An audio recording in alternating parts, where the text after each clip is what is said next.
मध्य प्रदेश में मंदिर बंद हैं, लेकिन मधुशाला को खोलने के लिए प्रदेश सरकार लगातार शराब व्यापारियों पर, शराब कारोबारियों पर दबाव बना रही है।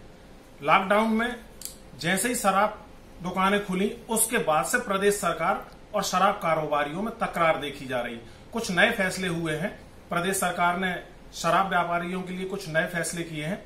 आइए उसी के लिए जान लेते हैं।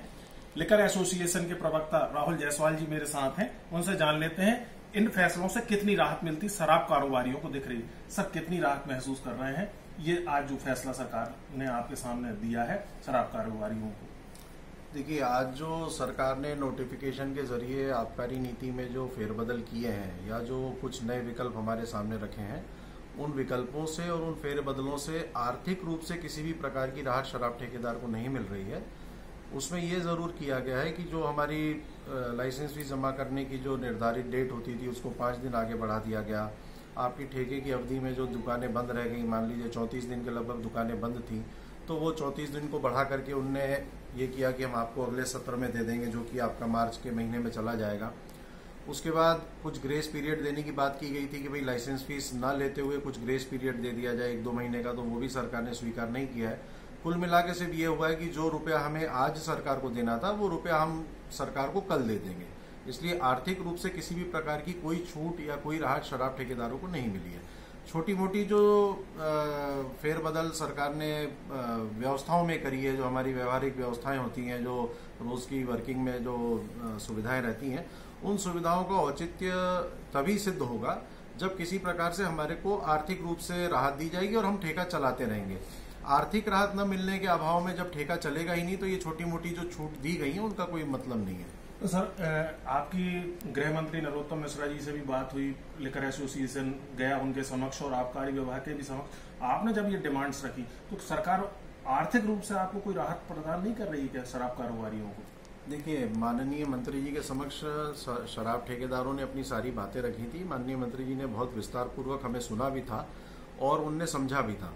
परंतु जब वित्त विभाग इसमें शामिल हुआ तो वित्त विभाग के अधिकारियों ने आकर के ये पूरे चर्चा को एक अलग लाइन पे ले गए। वो सिर्फ राजस्व की आय को देख रहे हैं, व्यवहारिक समस्याओं को वित्त विभाग ना तो समझने को तैयार है ना मानने को तैयार है।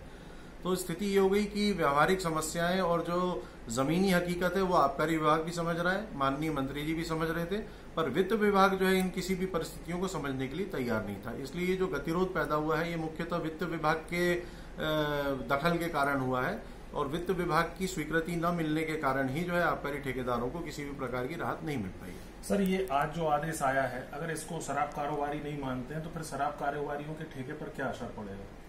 देखिए, आज जो आदेश आया है इसको शराब ठेकेदार मान भी लें या ना भी माने, उससे दोनों परिस्थितियों में शराब ठेकेदार का मरना तो तय है। यदि नहीं मानेंगे तो अपने आप ठेका निरस्त हो जाएगा या शराब का कारोबारी अपने आप ठेका छोड़ देगा, और यदि वो मान भी लेता है तो साल भर वो उस ठेके को चला नहीं पाएगा और उसको डिफॉल्टर होकर के ब्लैकलिस्ट हो जाना है। तो ये जो राहतें आज दी गई हैं ये सिर्फ एक ऊपरी दिखावा है। इन राहतों से मैं नहीं समझता कि आर्थिक रूप से शराब के ठेकेदार को कोई भी राहत मिलेगी। सर, हाईकोर्ट भी गए, आपका पूरा जो शराब कारोबारी हैं सभी मिलकर हाईकोर्ट गए, तो हाईकोर्ट में सरकार ने क्या पक्ष रखा और आपने क्या पक्ष रखा? देखिए, हमारी 6 तारीख की जो मीटिंग हुई थी आबकारी विभाग से, उस दिन हमें कहा गया था कि आप लोग दुकानें खोलें और दुकानें आप लोग जब खोलेंगे तो उससे हमारे को सेल के फिगर्स मिलेंगे, आपकी जो शराब की खपत आ रही है उसके आंकड़े मिलेंगे। उसके आधार पर हम ये डिसाइड करेंगे कि हमें आपको कितनी राहत देनी है और किस हद तक देनी है। पर वो बात को विभाग ने जो अपने आश्वासन पे दुकानें शराब ठेकेदारों से खुलवाई, उसको विभाग ने कोर्ट में बड़े अलग तरीके से पेश किया और वहां सरकारी वकील का ये जवाब आया कि साहब शराब के ठेकेदार तो संतुष्ट हैं और वो दुकानें खोल के बैठे हुए हैं। तो ये एक बहुत गलत प्रक्रिया हुई है कोर्ट में, जिसका जवाब हमारे वकील लोग कोर्ट में देंगे और 27 तारीख की डेट लगी हुई है। देखते हैं 27 तारीख को माननीय न्यायालय क्या निर्णय पारित करते हैं। सर, आपको नहीं लगता कि खरगोन जिला में सरकार खुद ठेका ऑपरेट कर रही है, तो वही वहां के आंकड़े लेते हुए और शराब कारोबारियों को कुछ राहत दे सरकार? ये मांग हम लोग सरकार के सामने और आबकारी विभाग के वरिष्ठ अधिकारियों के सामने बहुत विस्तार से कर चुके हैं कि खरगोन जिला जो है वो शुरू दिन से सरकार के नियंत्रण में चल रहा है, सारी दुकानें सरकार चला रही है।